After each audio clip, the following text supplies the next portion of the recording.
Well, I'm going to be making a dog pillow today, and I'm going to be using the no-sew method because, frankly, sewing is not my forte. I don't claim to sew well. So I am going to be using this material. I have two pieces of material, the solid brown, that will be one side of the pet pillow, and then there is another pattern underneath. I've included a picture. It has dogs. And I am going to be cutting for a out of a cardboard box a 4x4 square, which I will use on each corner of the material. And then I'm using this board, which is actually the board that I used on the top of the pet bed that I made last week. And if you didn't see that video, go check that out. But this will be my template so I can make sure that I make the pillow large enough to fit in that pet bed that I made. So I'm taking my ruler here and I am measuring 4 inches from the template, this board, to the end of the material. And that is where I will start cutting my slits to tie the knots, which, like I said, is a no-sew method that I'm going to be using for this pillow. And I will be back to show you how I'm actually going to get started. Okay, so remember the 4x4 I mentioned, the little piece of cardboard I cut just so that I could measure all 4 corners.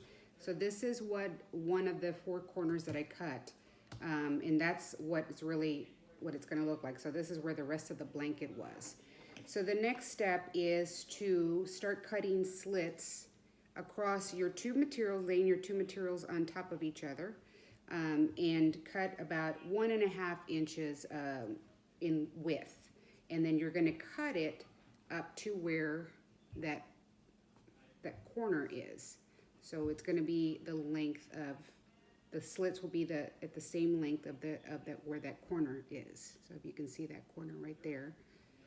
And I have already started pre-cutting a little, so just so that I know where the 1.5 inches is. And so I'm gonna just keep cutting across so you can see what I mean.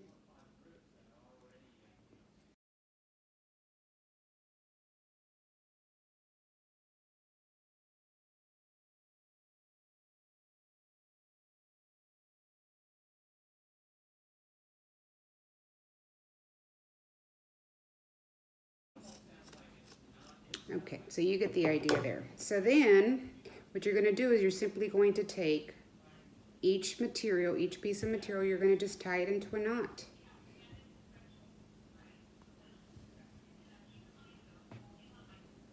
You don't want to pull the material too much because you don't want it. You want to be able to, for the other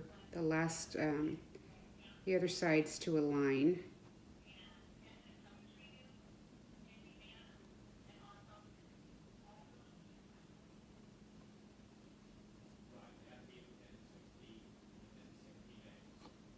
Okay, so there's that one knot there.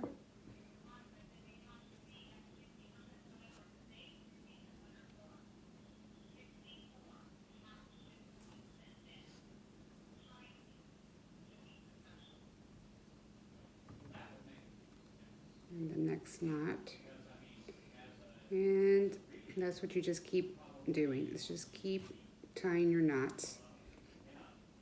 And I just want you to see, in the interest of time, I'm not going to keep going down the line here, but I went ahead and did, and this was the other side of the material. So the solid side is what's really going to go on the bottom, and then this is going to be on the top. But you can see all the little knots that I've already tied.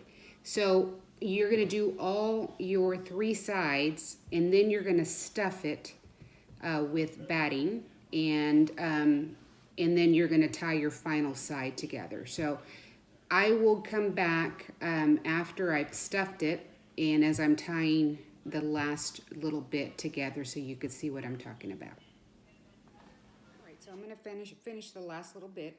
I've added the filling. I used a polyfill that's a hypoallergenic, so it's safe for dogs. So just tying up the last few knots here.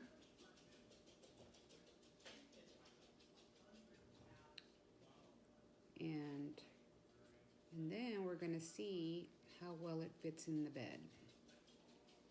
So, see how easy it is to just, you can even, if you wanted to, you could even do, 3.5 sides of knotting before you stuff it. I just went ahead and started stuffing it because I kind of wanted to see how high I wanted the bed. So I'm going to finish the last few knots, and then I'm going to put it inside the bed and see how it fits. We're almost there. And now the entire bed is finally finished. I wanted to give you a full view of the frame that I made last week in the video that I shared with you, and with the pillow and what it all looks like put together. I think it turned out so cute. And here's a side view of the polka dots and how it all brings it together with the contrasting color on the frame there. So with dry time and all, you're looking at about a half a day, and it cost me about $25 to make this. So it's a really easy project to get started with. And that's it for me this time. Don't forget to share, like, and subscribe. Cheers.